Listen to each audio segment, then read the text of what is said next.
Hello and welcome to the 2018 Alfa Romeo Championship. It's going to be a very busy season, and as you can see from behind me, it's already a busy start to the year with 16 cars on the grid. Our first pole position of the season is going to be our man in the Punto of Bath, Chris McPhee. Let's see if we can have a quick word with him as the season gets underway. Chris, great to see you. Great to see you on the front of the grid. And you. Thank you. Yeah, it's been a hard challenge to get here with both cars. So yeah, I wasn't really expecting it. Been ill all week, so yeah, real good result really. Let's see what we can do.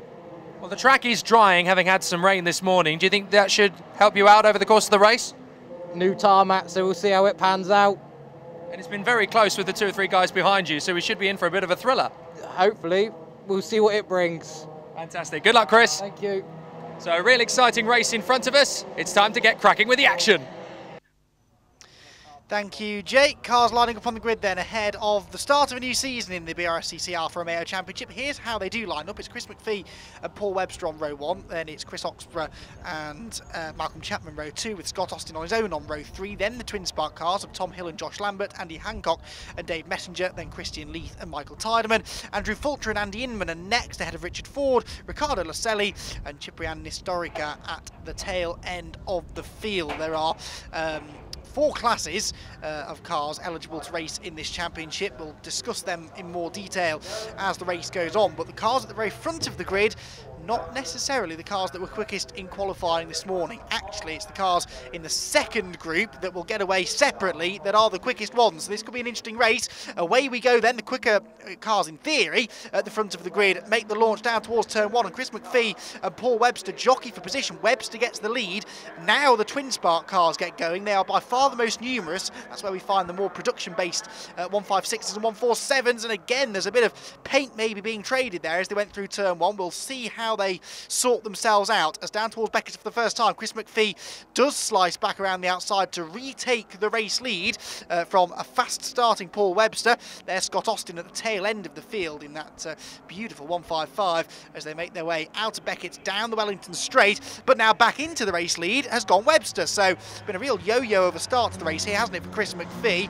There is the second of the Puntos, car number 21, which is Simon McPhee even, who is dicing away there for 4th position with the number 77 machine of Christopher Oxborough, and indeed goes right around the outside on what is, as you can probably see, a damp and greasy Silverstone National circuit. The racing line is dry-ish, but offline is still very wet indeed, so making overtakes is going to be a challenge. And there's a problem for Chris McPhee. Chris McPhee pulling up against the pit wall, and so that may well be our answer as to why he had such a strange opening lap where he was up and down like a yo-yo. The car appears to have hit mechanical issues, and that is not the start to the season that he wanted. That now gives a very healthy lead indeed to Paul Webster. There you can see in the background Tom Hill, the 2016 overall champion, heading the twin spark cars and already starting to close in on the cars ahead. So we'll see how high up the order he can get. The slightly more standard car does seem to go quite well in slightly inclement conditions, and you can really see how he's charging onto the tail now of some of the Power Trophy cars towards the sharp end. There, unfortunately, is Chris McPhee, who is stranded at the side of the road. He's pulled into the pit exit there on the exit of Copse Corner. Here's the battle between Scott Austin and on the inside there, the number 85 car of Malcolm Chapman trying to defend what is now become 4th position, because Simon McPhee even has gone through into 2nd place, of course, but there you see Tom Hill, excuse me, in the number 75 car, closing in on them. He is the leading twin spark car. So we have, as I said, 4 classes of car in theory eligible for the championship. They are modified, Power Trophy, Twin Spark Cup and Invitation cars. This weekend we only have 3. We have no invitation cars. We have only the 1 modified car, and that is Christopher Oxborough in car number 77. The rest of the cars fall either into the Power Trophy or the Twin Spark category. The Power Trophy, slightly more powerful cars, slightly more race-prepared cars, but the Twin Spark cars, the more standard 156s and 147s, as we're seeing here, more than capable of running towards the front of the field, as here comes Tom Hill, dives up the inside of Scott Austin. He's bringing the rest of the Twin Spark cars with him. Look, it's Andy Hancock there in the Grove and Dean white and blue car that's second in class, also slotting through on the inside of Scott Austin. Then it looks as though it's Josh Lambert in the 147 ahead of Dave Messenger in the Italian Tricolore liveried car. The other one of the 156s. So they are the top 4 twin spark cars. And up the inside, in fact, dives Dave Messenger. Almost looked as though he was going to try and take a class podium position away there from Josh Lambert, but it didn't quite work. Through the left-hander at Brooklands, Scott Austin and also Malcolm Chapman now both starting to slip further down the order as the twin spark cars come through. Whoops, bit of paint traded there between Dave Messenger and Joshua Lambert. That does open the door though, and so Messenger has the inside line now as they flash through the, even in these conditions, flat-out right-hander at Woodcote. This is wheel to wheel for 3rd place in class. So the black car you can see up ahead with the gold stripes, that is the twin spark class leader, Tom Hill. 2nd is the white and blue car of Andy Hancock, and now into 3rd place is the red, white and green car of Dave Messenger. Lambert down to 4th, and then it is, I think, Michael Tideman, that is, isn't it, in the number 15 car, who is closing in on the pair of them in 5th as well. Right, next target for Tom Hill is Christopher Oxborough, who, as I mentioned, is the only modified car. Modified classes for cars of an unlimited engine capacity, essentially, including all turbo and supercharged cars. Any cars with sequential gearboxes are eligible for the modified class as well, and any basically any cars that aren't eligible for the other classes get stuck into the modified or the invitational class. But that car, I fear, is about to start losing places, because up the inside now does come Tom Hill through the left-hander at Brooklands, and good job done there by Christopher Oxborough to stay out of the way of the class leader, but he trades a bit of paint there with Andy Hancock, who was trying to come round the outside, 2nd place in class, and Hancock runs wide, so Dave Messenger, inherits another place. Hancock, in his eagerness to get back in line, nearly clattered into the side of Joshua Lambert. Joshua will go through, and that is indeed Michael Tideman in the number 15 car next in line. So that was, of course, although there is quite a speed differential between these quick twin spark cars and some of the slightly less rapid Power Trophy and modified cars, they are fighting for position, so there's no need there for Oxborough to dive out the way. He had every right to hold on to the inside line. Andy Hancock, I think, tried to turn in, and they just met in the middle, so he gets away with not much damage, but drops 2 positions in the class. So Messenger goes 2nd now, with Lambert 3rd. There is further back Andrew Fulcher there in the number 11 147. He's about to get past Malcolm Chapman.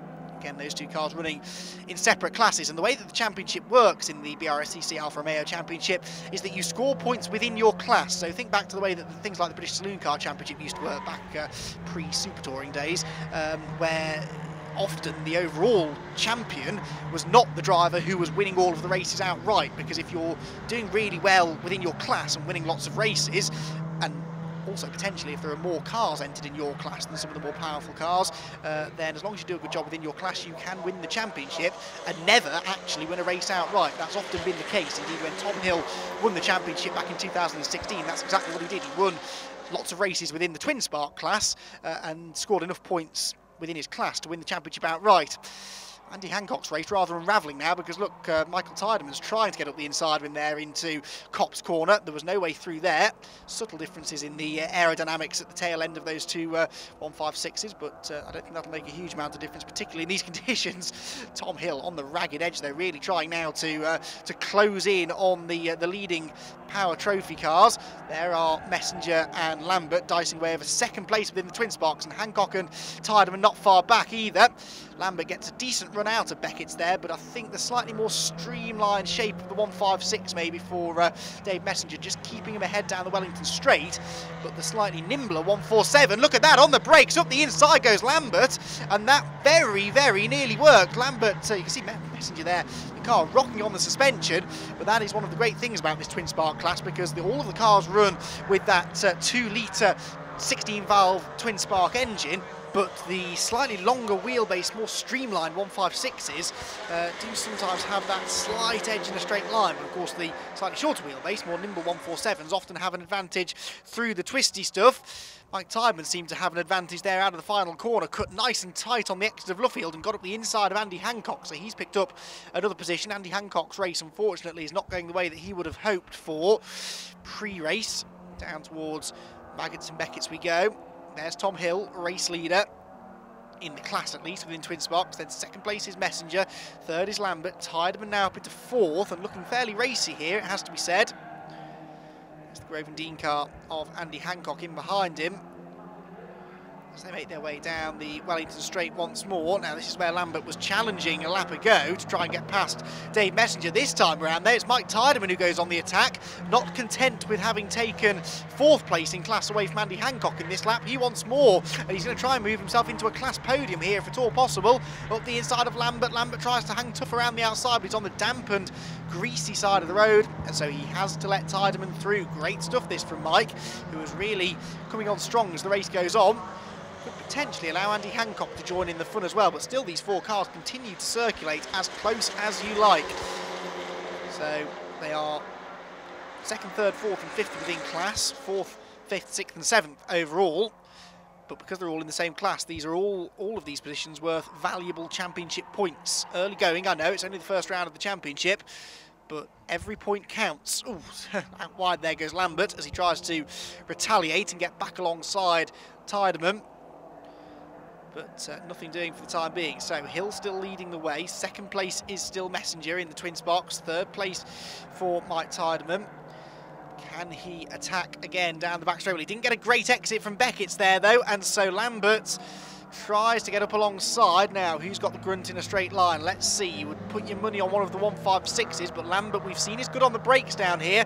He's just having a little peek to the inside, a bigger peek, more than a peek now. He's diving up the inside to try and retake 3rd place, but I think Tyderman should just hang on. Yes, he does. Chops across the bows of Lambert, takes the apex of the corner, as is his right to do.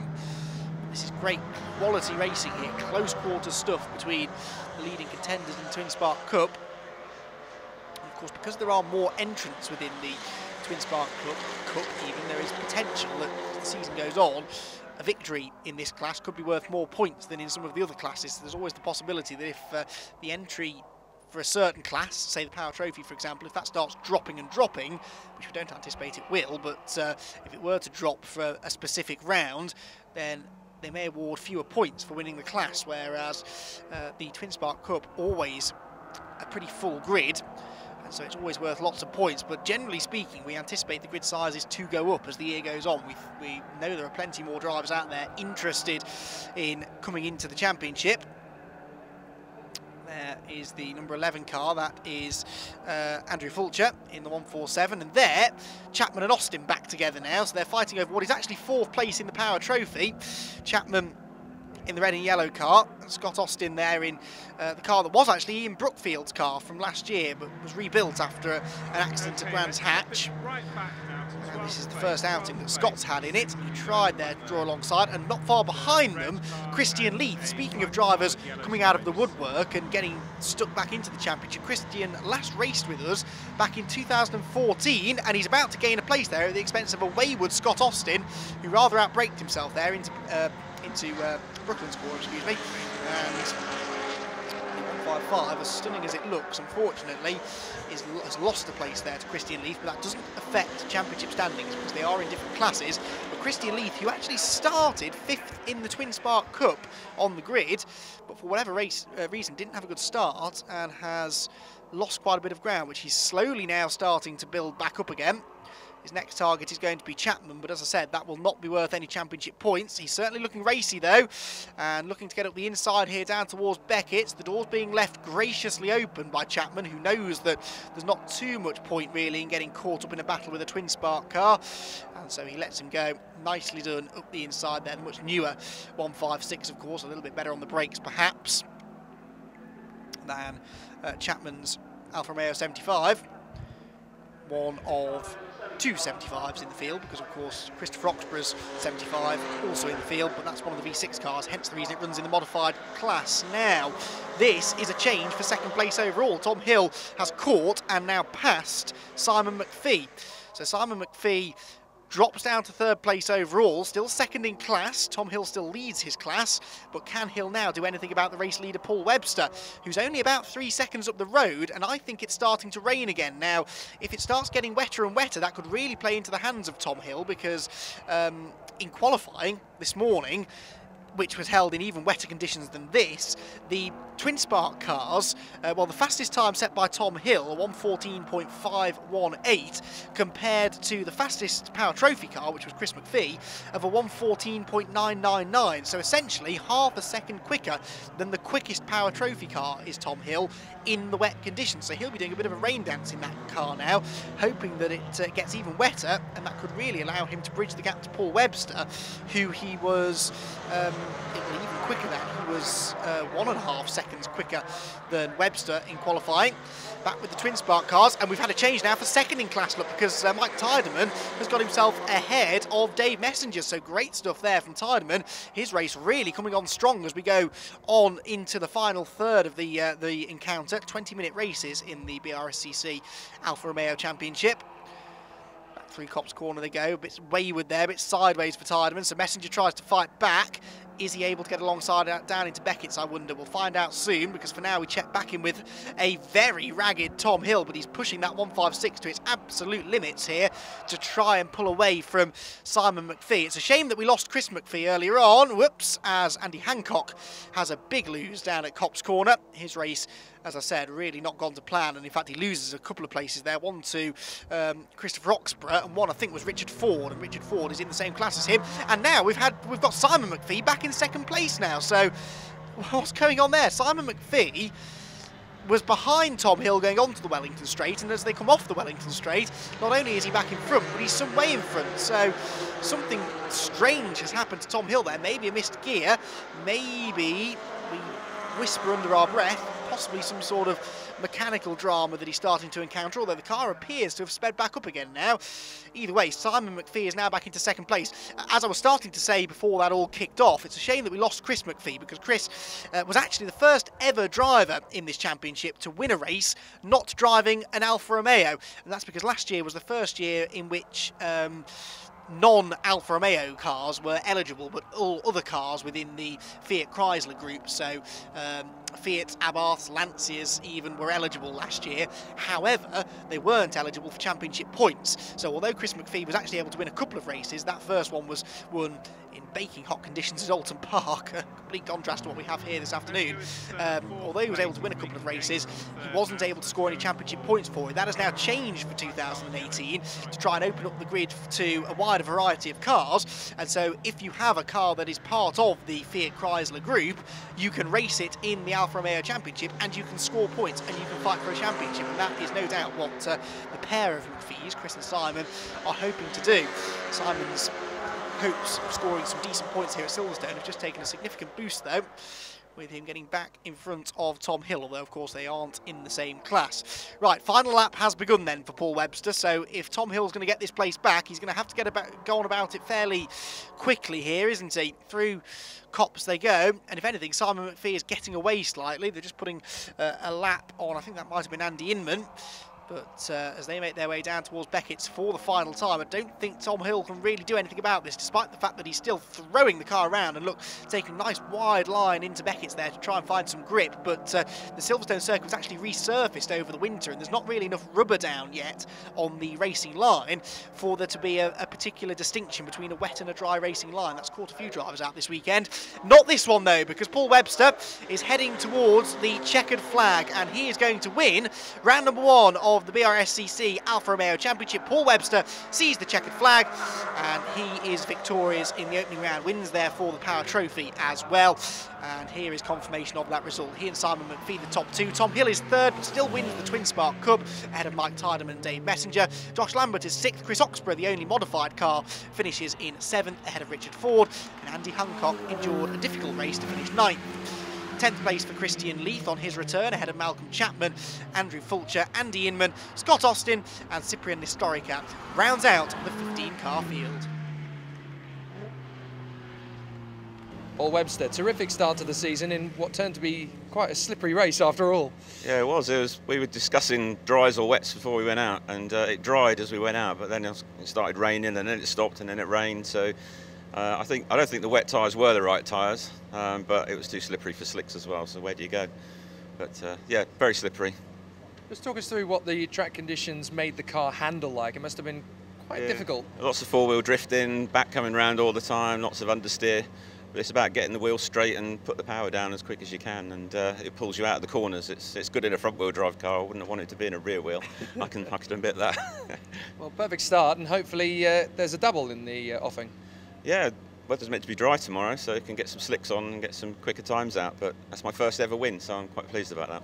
A nice moment, and hopefully Yeah. the first of many. Well done, Paul. Thank you. Well, Simon, how about that? From the back of the field, charging through to the front. That wasn't bad. Yeah, very good, very good. I'm pleased with that. The car was very good in the wet. It's changeable out there, it's starting to get really greasy, but yeah, the car went really well. To be fair, the Punto Abarth seems to handle itself quite well in the dry or the wet, so it's quite a versatile machine. Yeah, very fun car to drive. It's very twitchy, but that's part of the fun. It's very unpredictable, but very quick. Can you overhaul Paul tomorrow, do you reckon?